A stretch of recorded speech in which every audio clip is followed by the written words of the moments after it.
अहो जे गरजतात ते जे गरजतात ते बरसत नसतात आणि त्याच्यामुळे उद्धव ठाकरेंना मी एवढंच सांगेन, स्वतःचा पक्ष सांभाळण्याचे काम करा.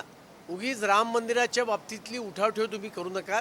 श्रीराम जन्मस्थानावर भव्य राम मंदिर आम्ही उभं केलेलं आहे. त्या संदर्भात ज्या काही समस्या आल्या आहेत त्याची चौकशी उत्तर प्रदेशचं सरकार करतं आहे. स्वतः करोनाच्या काळामध्ये मुख्यमंत्री असताना कडी लावून घरात बसले होते. त्यांनी राम मंदिराविषयी न बोललेलं बरं, एवढंच त्यांना मी सांगेन.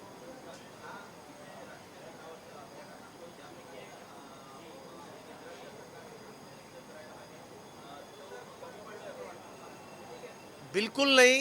केवळ संशयावरून आणि एक आरोप झाल्यानंतर स्वतः उत्तर प्रदेशच्या सरकारने या संदर्भात SIT नेमली. श्रीराम मंदिरच्या ट्रस्टने स्वतः तक्रार केली आणि त्यामुळे जी काही चौकशी चालू आहे ती पारदर्शी प्रामाणिकतेने चालू आहे. आम्हाला लपवायचं काही नाही आहे आणि यात जे कोणी दोषी असतील त्यांना कठोरातली कठोर शिक्षा होईल.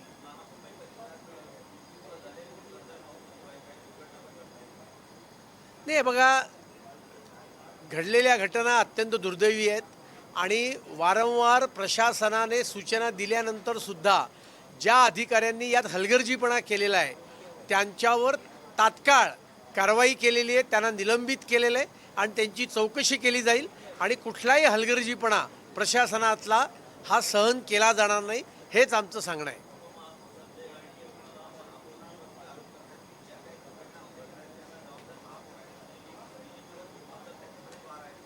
नाही, माझ्या माहितीनुसार त्यांनी आयुक्तांच्या संदर्भात काही बोललेले आहेत, महापौरांच्या संदर्भात बोललेले नाही आहे. त्यांनी त्यांची मागणी केलेली आहे. या संदर्भामध्ये जे काही असेल ते राज्य सरकार योग्य तो निर्णय करत असतो आणि त्यामुळे त्यांनी त्यांची मागणी केलेली आहे, एवढाच त्याचा अर्थ आहे. हां,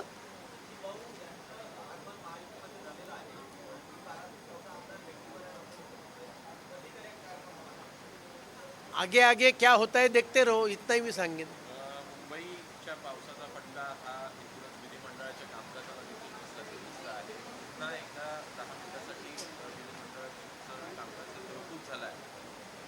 नाही, आत्ता 9:30 वाजता मुंबईच्या 293च्या प्रश्नावर सत्ताधारी पक्षाची चर्चा होती.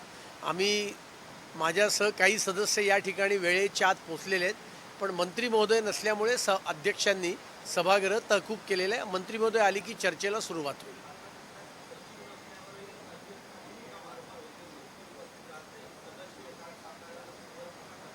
हे बघा, प्रचंड पाऊस आहे.